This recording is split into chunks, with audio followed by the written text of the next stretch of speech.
Hello guys, welcome to my channel Bithika's home kitchen. आज के আমার রেসিপি বেগুন পেঁয়াজ কলি দিয়ে পুঁটি মাছের তরকারি। তো চলো আমি দেখাবো তোমাদের কি কি উপকরণ লাগছে। প্রথমে আমি পুঁটি মাছ নিয়ে নিয়েছি, দেখো 10-12টা পুঁটি মাছ নিয়েছি। এটা ধুয়ে পরিষ্কার করে আমি নুন হলুদ মাখিয়ে রেখেছি। এখানে আমি নিয়েছি বেগুন সরু সরু করে কাটা, সরু সরু লম্বা লম্বা করে কাটা পেঁয়াজ কলি নিয়েছি, একটা টমেটো কুচানো নিয়েছি, কাঁচা লঙ্কা কুচি নিয়েছি, সামান্য পেঁয়াজ, যেহেতু পেঁয়াজগুলি দেবো একদম অল্প নিয়েছি, আর 2 কোয়া রসুন আমি কুচি করে নিয়েছি, বেশি না 2 কোয়া, আর নিয়েছি হলুদ আর লঙ্কার গুঁড়ো। আর ফোড়নের জন্য নিয়েছি আমি রাঁধুনি আর কালো জিরে, অল্প রাঁধুনি অল্প কালো জিরে নিয়েছি। রাঁধুনিটা খুব সুন্দর একটা সেন্ট হয়। আর নিচে এখানে সর্ষের তেল আর নুন। তো চলো আমি এবার রান্নাটা বসাবো। দেখো আমি কড়াই বসিয়ে দিয়েছিলাম, কড়াইটা আমার গরম হয়ে গেছে। এর আমি তেল দিয়ে দেবো, মাছ ভাজার জন্য তেল দিয়ে দেবো।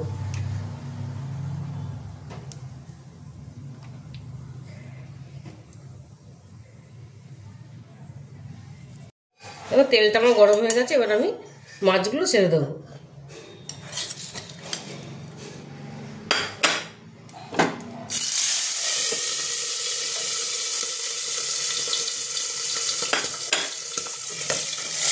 মাছগুলো আমি ভেজে নেব। দেখো মাছগুলো আমি সব কটা ভেজে নিয়েছি, ভালো করে সুন্দর করে ভেজে নিয়েছি। আর কড়াইয়ের মধ্যে আমি একটু তেল দিয়ে দিয়েছি, মাছ ভাজার তেলের মধ্যে একটু তেল দিয়ে দিয়েছি। এবার আমি ফোড়নটা দিয়ে দেবো, রাঁধুনি আর কালো জিরা ফোড়নটা আমি দিয়ে দেবো। রাঁধুনিতে খুব সুন্দর একটা ফ্লেভার আসে। এবার দিয়ে দেবো পেঁয়াজটা, দিয়ে দেবো রসুন কুচিটা,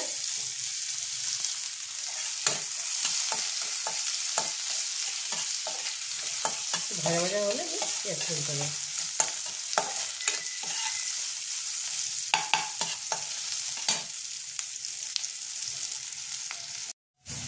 দেখো পেঁয়াজটা আমার ভাজা হয়ে গেছে। এর মধ্যে আমি এবার বেগুনটা পেঁয়াজগুলোটা দিয়ে দেবো।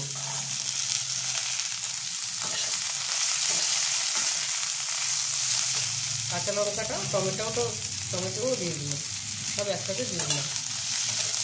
এটা একটুখানি হালকা ভেজে নেব।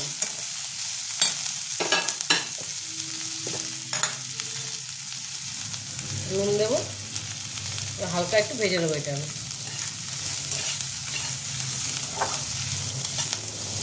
ভীষণই ভালো হয় খেতে।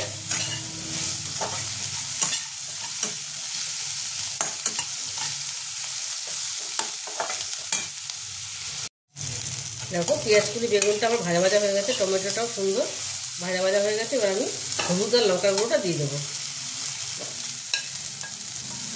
যেহেতু কাঁচা লঙ্কা অনেকটা দিয়েছি, লঙ্কার গুঁড়োটা কমই দেবো। দেবো একটুখানি জল, সামান্য একটু জল দেবো, বেশি না।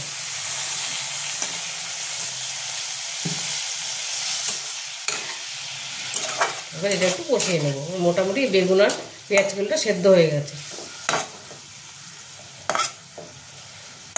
এটা একটু কষিয়ে নেব। দেখো মশলাটা আমার কষা হয়ে গেছে। এবার আমি অল্প জল দিয়ে দেবো, একদম অল্প দেবো, বেশি দেবো না, তো গামাকা হবে এটা।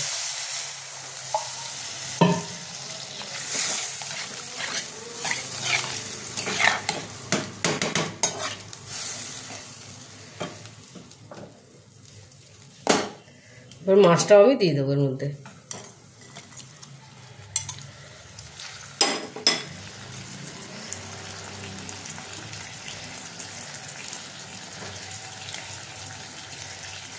মাছটার ধনেপাতাটা ওপর দিয়ে ছড়িয়ে দেবো।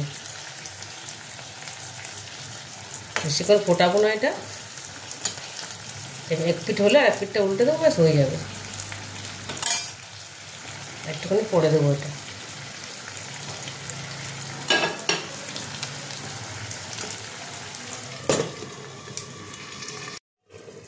দেখো মাছটা আমি আরেক পিঠ উল্টে দিয়েছিলাম, হয়ে গেছে মোটামুটি। মাছটা দেখো ফুটে গেছে, ঝোলটাও শুকিয়ে গেছে। এই বাকি ধনেপাতাটা আর একটু ওপর দিয়ে কাঁচা সরষের তেল আমি ছড়িয়ে দেবো। একটুখানি সামান্য একটু কাঁচা সরষের তেল দেবো, গন্ধটা খুব ভালো লাগবে, সেন্টটা। ব্যাস, এটা মোটামুটি আমার রেডি। পুঁটি মাছের তরকারিটা আমার রেডি হয়ে গেছে। আমি গ্যাসটা বন্ধ করে দেবো।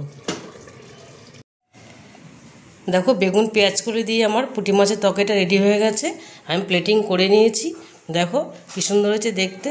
আর যারা পুঁটি মাছ ভালোবাসো তাদের তো আশা করি তাদের খুবই ভালো লাগবে। আর রেসিপিটা তোমাদের ভালো লেগে থাকে তাহলে আমাকে লাইক, শেয়ার আর সাবস্ক্রাইব করতে ভুলবে না। টাটা।